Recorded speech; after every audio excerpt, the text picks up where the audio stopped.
Stay at Home Dead, Chapter 39. The image of Billy's mouth all over Shayna creeped me out the entire drive to Carly's school. It wasn't that I thought either of them was above having an affair. In fact, they both seemed exactly the type. While I thought Odell's remarks about sleeping with her were a bit odd, and I would never see why anyone would be attracted to Odell, never for a moment did I think he was lying. And Billy was just the sort of guy to overlook a marriage license when pursuing a woman. I just hadn't figured that they would be doing it together, so to speak.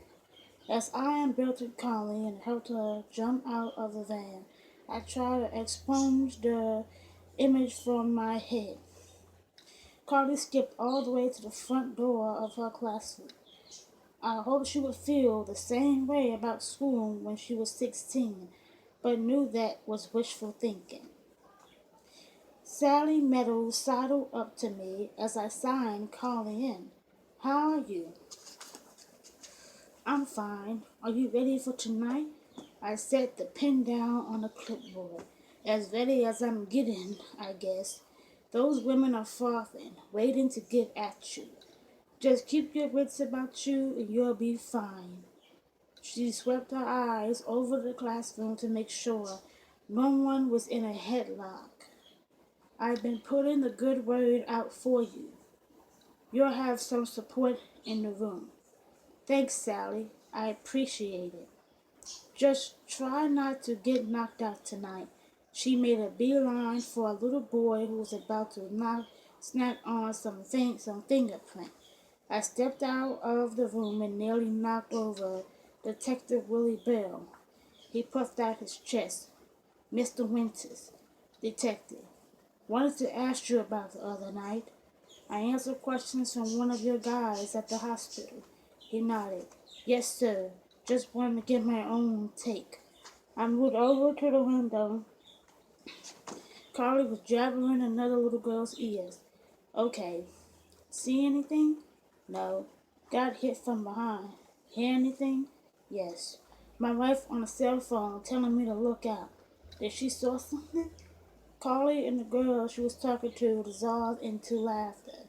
"Not really. It was dark." He stood next to me at the window.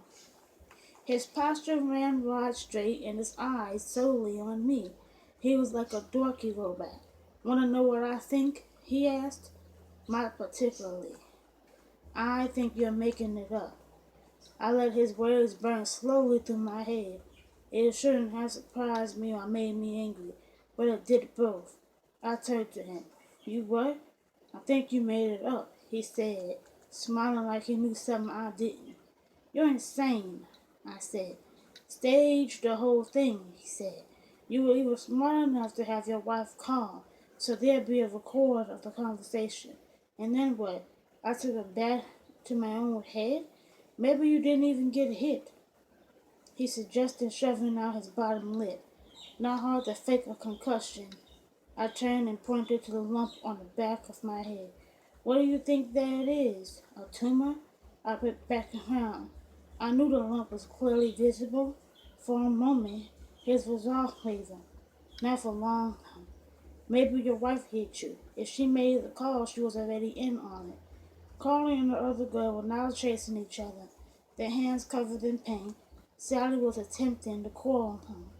"And tell me exactly why I would allow my wife to take a swing at me," I said. "Because I'm missing that part." "You didn't want to go to your big meeting last night," Bill said. "You knew that you were going to lose your position, and you thought you postponed the proceedings. Maybe make people feel a little sorry for you."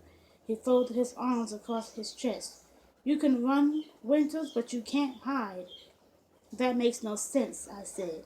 "If you're going to speak in cliches, at least use ones that fit the bowl you're spewing." Pink splotches blossomed across his forehead. "You know what I mean."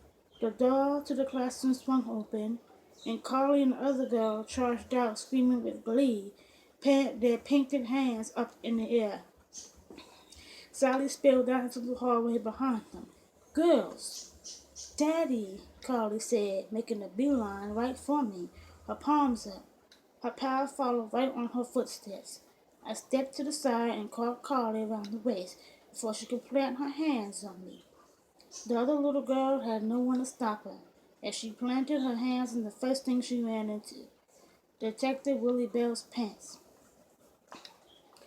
Two bright purple handprints right on his groin. Their screaming died off immediately, the way it does when kids know something has gone awry and punishment may follow. Sally covered her mouth, her expression a mix of consternation and amusement. Detective Bell looked down at the first coat of paint on his pants. The paint splotches growing on his face by the second. I smiled at Colleen's friend. And who are you? She tucked her chin down to her chest, a shy grin on her face. Charlotte. Her name is Charlotte, Daddy, Carly irritated. In case I miss it the first time around. Charlotte, I think you and I are gonna be friends, I told her. She giggled. Girls, let's go back in our room and clean up, Sally said, taking each of them by the wrist. She looked at Belle. I'm very sorry. She herded the little artist back inside her classroom. Belle's face was turned into a tomato as he looked from his pants to me and back to his pants. You know what I think? I asked him. What? He said between clenched teeth. Purple on you, I said, pretending to think about it. Purple on you is just nuts. Wee, okay.